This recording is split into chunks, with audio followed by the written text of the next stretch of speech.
kita kawin tamasya, gitu loh. Jadi hari pertama itu kita ke Bangkok. Dan akhirnya dia di saat malamnya itu ngomong kalau dia perempuan. Nah sebelum sampai kepada akhirnya Bu Ida tahu bahwa suami Ibu adalah seorang perempuan, saya mau mendalami Bu. Ketika proses pernikahan itu kan pasti ada pengurusan administrasi pernikahan ya Bu ya? Itu Bu Ida lihat nggak misalnya KTP dan lain sebagainya, itu tertulisnya? Tuh, waktu perkenalan dia menunjukkan ini KTP-nya atas nama Nardinata. Dan ini dia sempat menunjukkan ini akte kelahiran. Dan sosoknya itu kan dia kan nggak punya payudara Mbak, ternyata sudah dioperasi. Jadi secara fisik pun juga terlihat laki-laki gitu ya Bu ya? Memang, identitasnya juga laki-laki gitu ya? Laki-laki banget. Iya. Berarti dalam laki-laki banget, akte lahir itu aja cepak kok. Tertera aja berarti jenis kelaminnya apa Ibu? Laki-laki, namanya Nardinata Marsioni Suhemi. Sudah laki-laki. Baik, lalu setelah akhirnya mengetahui apa yang akhirnya menyebabkan Ibu Ida ini bertahan bersama suami Ibu pada saat itu? Nah, setelah dia melakukan bilang kalau dia perempuan kan saya nangis, saya nggak bisa nerima. Akhirnya disitulah heboh, saya dianiaya karena saya tidak bisa nerima. Tapi akhirnya saya daripada mati konyol, baru saya ngomong, saya ngasih perjanjian. Sudahlah, karena dia ngomong, dia married sama aku itu tidak butuh seorang istri. Dia cuma kepingin seorang pendamping yang bisa mendampingi dia kemana-mana gitu Mbak. Jadi akhirnya saya mengajukan persyaratan, udahlah gini, daripada aku mati konyol dalam hati, mending aku ini sudah, saya berapa bulan, berapa tahun, aku bisa mendampingi kamu. Kalau nggak bisa, ceraikan aku baik-baik, karena aku ini manusia normal dan aku bukan lesbi. Akhirnya dia ngomong, oke, kamu nggak usah khawatir, kamu married sama aku, kamu tak cukupi segala kebutuhanmu. Dia bilang gitu, tapi dengan syarat, kamu harus bisa menerima 3 anak angkatku, Rion, Cincin, sama Kevin. Dan untuk menjaga Abu orang tuanya, karena kan meninggalnya kan dikremasi. Akhirnya aku oke, saya bilang gitu. Kenyataannya memang benar. Setelah 3 bulan pulang ke Surabaya, bulan 10 saya menempati karena dibelikan rumah baru yang di Pakuwon City, Taman Mutiara C3261 itu. Dan sertifikatnya dikasihkan ke saya gitu loh Mbak. Ya, kami memahami tentu apa yang Bu Ida rasakan ya. Bu Ida menjalani proses itu atau keadaan seperti itu berapa lama itu Bu? Yang mau menerima keadaan seperti itu? Sebetulnya nggak berapa lama ya Mbak. Kan menikah dari tahun 2000 ya Bu ya? Itu, saya ini masih, ya kan 2000 kan bulan 6. Bulan 10 saya menempati rumah baru. Setelah dia jarang di Surabaya Mbak.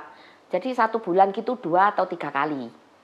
Dan pada awal Maret 2001-nya kita bersepakat join membuka toko Mercedes-Benz di Kedung Doro. Kan dia Surabaya Jakarta. Jadi saya ngurus toko di situ. Gitu loh. Jadi saya ini enggak fokus merasa bertahan untuk perkawinan, enggak. Ya sudahlah, saya juga sudah keluar dari pekerjaan saya. Gitu loh. Jadi saya fokus mengurus toko. Tapi kan saya janji, saya menemani kamu. Jangan sekali-kali kamu menyakiti aku. Kalau kamu menyakiti aku pasti lari. Kita cerai baik-baik. Kan kenapa juga saya bisa bertahan? Karena saya satu Mbak ya, saya itu malu. Seluruh Surabaya juga kenal siapa saya. Keluargaku pun tidak ada 1 orang pun yang saya kasih tahu. Karena posisi waktu itu benar-benar sudah nggak bisa dikompromi gitu loh Mbak. Kecuali aku mencari kehidupanku supaya aku itu aman. Gitu loh. Karena aku tahu jahat banget dia itu gitu loh Mbak. Kan saya menunggu, kenapa? Surat kawinku itu waktu honeymoon itu kan masih dibawa dia. Belum dikasih. Pulang juga lupa minta. Gitu loh. Dia nggak ngasih ke aku, tak minta tukaran. Akhirnya ya gimana, ya sudah. Yang penting saya aman, bisa kerja, ya begitu. Ya. Akhirnya juga setelah datang seorang perempuan, merampas-rampas, ya sudah. Dia ngancam-ngancam mau membunuh sembarang. Saya sudah ngomong, kamu jangan ngancam-ngancam aku, tak lapor no, aku lo nggak takut. Ternyata benar Mbak, ya sudah tak laporin. Buat apa? Saya menanggung sendiri sampai luar biasa tertekannya saya. Akhirnya tak laporin dengan membawa 3 KTP itu. Ini 3 KTP-nya. Itu pertama kali Ibu laporin ya Bu ya? Terus Oni Yusuf, ya bulan Agustus 2002. Oh 2002, berarti 2 tahun pernikahan itu waktu itu ya? Saya diancam Mbak, mau dibunuh, iya. Tapi sudah ada KDRT yang Kenapa? telah dilakukan Mbak, Bu? Apakah sudah ada KDRT? Oh iya sudah. Setelah dirampas-rampas dengan perempuan. Itu sampai ada KDRT situasi seperti itu tuh kenapa Bu waktu itu? Alasannya apa? Kalau bertengkar sedikit gitu ya, main pukul. Nanti kalau pergi di jalan nggak cocok gitu, saya diturunkan dari mobil. Udah begitu terus. Baik. Dan aku ini sudah ngomong, aku ini sudah menyerahkan loh hidupmu untuk kon. Tapi kamu tuh nggak ada rasa terima kasih. Gitu, ya sudah. Terus kenapa? Akhirnya aku berpikir ngapain ya aku malu-malu. Aku sendiri badanku juga nggak cacat. Aku masih bisa kerja. Ya sudah. Tak lapor no Mbak. Meskipun taruhannya nyawaku sendiri, saya nggak takut. Memang Ibu sempat dapat Dan ancaman? saya tahu siapa keluarganya dia. Aku nggak peduli. Ibu sempat dapat ancaman Bu atau gimana? Ancaman ya banyak Mbak. Rumahku itu ya setelah sertifikat kan dikasih ke aku Mbak. Nggak taunya setelah saya lapor di Polda itu, dia laporan BPN loh Mbak. Alasan sertifikatnya hilang dan dijual beli pakai keterangan tidak benar, digandakan atas nama keponakannya sendiri, Suni Suhaimi, anaknya kakaknya yang pertama, bapaknya yang bernama Joni itu. Ya. Ibu, Jadi saya ini sertifikat yang ada di aku, ya. ya Ibu sempat dikatakan juga bahwa Ibu sudah melapor ke pihak kepolisian, tetapi juga ada berita ini yang beredar malah justru Ibu juga sempat ditahan 6 bulan. Ini gimana Ibu sebetulnya kasus ini? Oh, ya itu gara-gara double sertifikat. Kan saya menentang, itu rumah itu mau dijual. Dan saya ngomong, lah bang sertifikatnya loh ada di aku. Nggak taunya tahu Mbak, aku ini setelah aku lapor ke Polda kan saya lari. Saya kan takut dibunuh. Saya tinggal di tandes di rumah kakakku. Gitu loh Mbak. Setelah saya tahu mau dijual, loh kok muncul sertifikat anyar. Saya lihat rumah itu kosong. Ya tak masuki lagi toh Mbak. Meskipun surat kawin waktu itu saya belum pegang. Tapi kan sertifikat kan aku ada dikasih ke aku. Ya tak masuki lagi. Saya dilaporkan penyerobotan Mbak. Tidak diakui kawin. Meskipun di pengadilan tuh kakakku bersaksi apapun Mbak. Dia tidak pernah dihadirkan. Dan waktu itu di Polwiltabes lapornya saya dipanggil. Saya juga melaporkan loh. Surat keterangan tidak benar.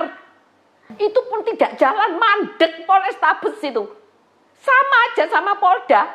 Saya benci banget, saya sudah nggak respect banget dengan Polda dan Polrestabes Mbak. Selama ini percuma. 1 bulan lalu juga viral. Tapi ya gitu mau ngurus. Tapi 1 bulan ditanyai. Masih ditelusuri. Yang ngurus aja nggak tahu. Lah kapan nyanda? Ya, baik. Masalah aku Bu, ini loh. ya. Saya sampai bingung. Ya. Ya, jadi infonya juga sudah 21 tahun ya Ibu ini berjuang ya Bu ya untuk Dan pelaporan dan lain sebagainya. Mungkin terakhir Bu, harapan yang dari disampaikan 2002, selama Mbak. proses 21 tahun ini tentu bukan waktu yang sebentar ya Bu ya. apa saja keadilan yang sebetulnya Ibu Ida tuntut, karena ini beritanya sudah viral di media sosial, ada beberapa banyak hal dari pemalsuan identitas, lalu juga dari rumah Ibu Ida yang diambil. Jadi sebetulnya boleh poin-poin apa saja yang Ibu harapkan? Mbak, kalau harapanku ya Mbak, aku sudah tidak peduli dengan materi, dengan rumah itu Mbak. Saya tidak peduli. saya masih bisa kerja. Saya pertama ya, untuk buat Bapak Kapolri, Bapak Listio Sigit Prabowo, dan Bapak Menko Polhukam, Bapak Profesor Mahfud MD, dan Bapak Presiden, Bapak Jokowi, tolong saya Pak. Saya sudah nggak percaya lagi dengan hukum di Surabaya Pak, terus terang. Saya capek dan sakit hati saya Pak. Saya minta untuk segera ditangkap dan diadili Pak. Saya rela, saya nggak dapat apa-apa, rela. Tangkap aja, dia ada di Jakarta sekarang Pak. Sekarang lagi disembunyikan di salah satu hotel di PIK di Jakarta. Ya, sekali lagi kita memahami apa yang Bu Ida rasakan. Semoga permasalahan yang Ibu Ida alami cepat diselesaikan, Bu. Sekali lagi terima kasih banyak sudah mau berbincang bersama kami, Bu. Sehat selalu untuk Bu Ida.